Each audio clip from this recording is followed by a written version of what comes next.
Yo, what is going on, my YouTube people? This is Gavin Asty here again with you for another video, and as the technical test servers have been live for the last 2 days or so, we've been able to play the new operators as well as the other DLC included in Operation Blood Orchid, and in that time I've been able to play the new operators quite a bit, get a good feel for them, and since I know not everybody has Season Pass, and be able to get the operators when the official patch goes live on September 5th, some of you might have to use your hard-earned renown, and the operators do not come very cheap at 25,000 a piece. So in this video, I'm hoping to help you guys figure out which DLC operator you should get first. Now, this video isn't going to be an extensive breakdown of each and every operator. I'm going to kind of go over them generally, explain what their gadget and loadouts are if you haven't caught that already. I'm working to get a little bit more gameplay and time in with each of the operators to give full operator reviews and, tips and tricks and that sort of thing. I will be continuing the operator school series that I have on this channel for these operators.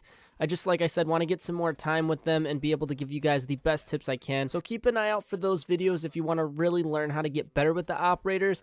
Those should be up in about a week or so. So without wasting any more time, I'm going to go over each of the operators, and then at the very end, I'll give my opinion on which ones I think you should get and kind of what order, so you know which DLC operators you should get first, second, and last. Now, since there's only one attacker, I figure I should go over Ying first. She's going to be the attacking operator who is part of the Special Duties Unit, which is the Hong Kong operators, and she is a 2 armor, 2 speed operator, which has a good balance of being able to run at a good pace and as well as taking a good bit of damage. One of the things that's a little weird with Ying is because she looks like a heavy operator, she looks like she's going to be slow. It's kind of weird when you're actually using her in game because you feel a lot faster than you look, as well as her gun is pretty big and clunky, but you can still move around the map very easily. As for her gadget, it is the Candela charge, and it is a cluster of charges that can either be anchored on surfaces or rolled out as a grenade. Now, this has a lot of versatility, and it basically allows you to use her gadget like a normal grenade or like a fuse charge. Another cool feature is the gadget has a little timer, so the longer you hold the gadget in your hand, you're going to increase the timer for the deployment of the gadget, and it has 3 different settings. You can basically throw it and it'll,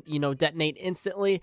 Then there is a second setting that takes a little bit longer, and then a third setting that takes even longer than that. You do have to watch out, however, because Jaeger's ADSs do intercept these Candela charges, so be careful when throwing them in an objective. You might get one taken out. Her gadget is honestly pretty simple. It just has a lot of different ways you can use it, as well as Ying is not affected by her own gadget, so you can just kind of, flash the enemies and run in and destroy them while they can't see anything. As for her loadout, when it comes to her secondary gadgets, you have the options for breach charges as well as smoke grenades. Now, since Ying does have the option for breach charges, a fun tactic to use with the Candela charges is to kind of place it, put it on its longest setting, and then hot breach in and kill the enemies while they can't see. As for Ying's weapons, she has 2 different primaries. The first being the T95 LSW, which is an LMG. However, it does have a lot of the handling properties of an assault rifle, as well as Ying is 2 armor, 2 speed, so you really do not feel like you're holding an LMG, but rather just another assault rifle. Now, some of the cool features of this weapon is it does hold an 80-round drum mag, so you do have a lot of bullets to send down range, as well as you could put on the angled or standard vertical grip, so if you want to be able to aim in a little bit quicker, you have the option for angled grip. Now, her second primary is a shotgun, and it is a bullpup revolver shotgun. It shoots semi-auto and has a 6-round basically magazine, and it rotates similar to a revolver. And once you empty those 6 rounds, you pull out that mag and load in another one. You don't have to load the shotgun 1 shell at a time, which is really nice. The pistol is a Q929 and is a semi-auto pistol, and it has a 10-round mag cap. And the thing that's really nice about this pistol, it has really, really amazing iron sights. They're very clean, easy to see, and it's honestly a really fun sidearm to have. Although if you're running the LMG, you're probably not going to need it. Now that we got Ying out of the way, we're going to move over and talk about the 2 defenders that are going to be in the new DLC. And we're going to start off with Lesion because he is also part of the Special Duties Unit, and he is also a 2 armor, 2 speed operator similar to Ying. As for what his gadget is and how it works, it is called the Goo Traps, and it is a cloaked toxic mine injecting a compound which injures opponents and limits their speed. Now, there is a lot of moving parts when it comes to Lesion's gadget.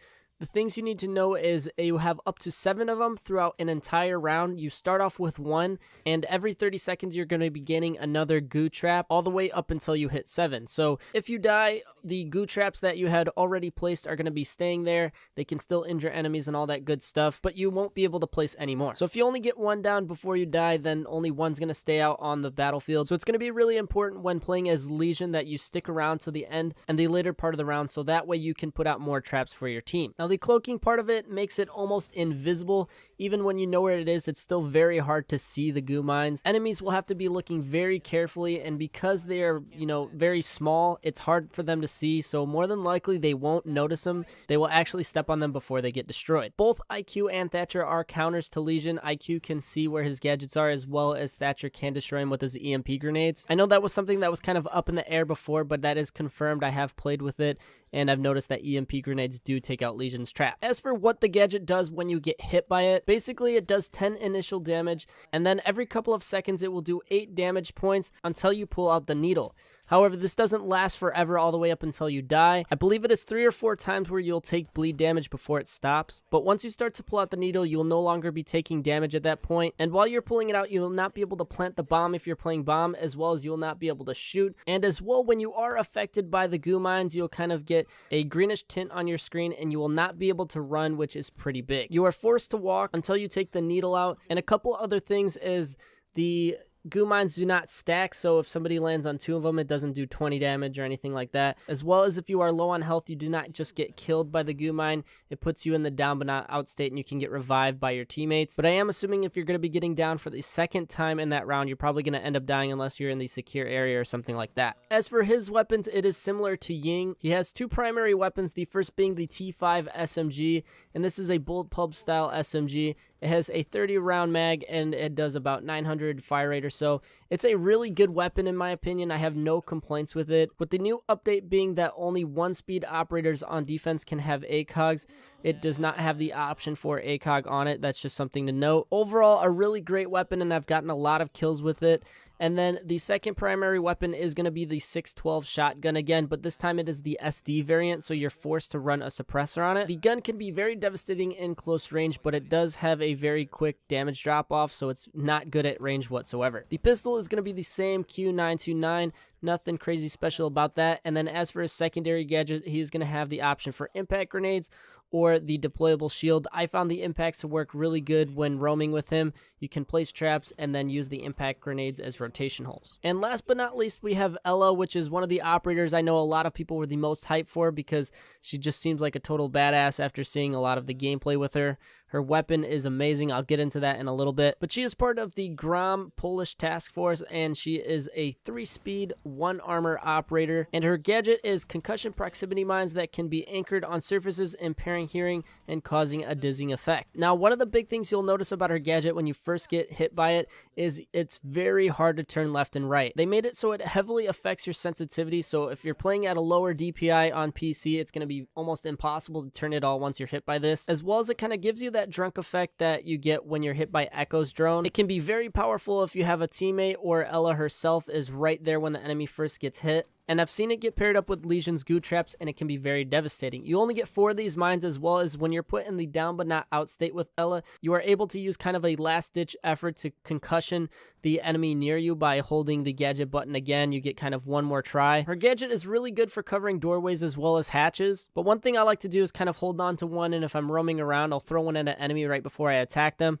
It can be useful. However, a downside to her gadget is that it affects everyone who is hit by it. So Ella herself, as well as teammates, so sometimes you have an enemy that walks up to you and it kind of hits both of you and puts you in a bad situation, so you want to be at a good distance for when these traps go off. And I will say enemies do not have to be that far away from it before it goes off. Diving into Ella's primary weapons, she does have 2 the same as the other DLC operators, the first being the Scorpion Evo 3A1, and it is an absolute beast of a weapon. It doesn't do that much damage, but it has an insane fire rate, which makes it feels like it just drops people.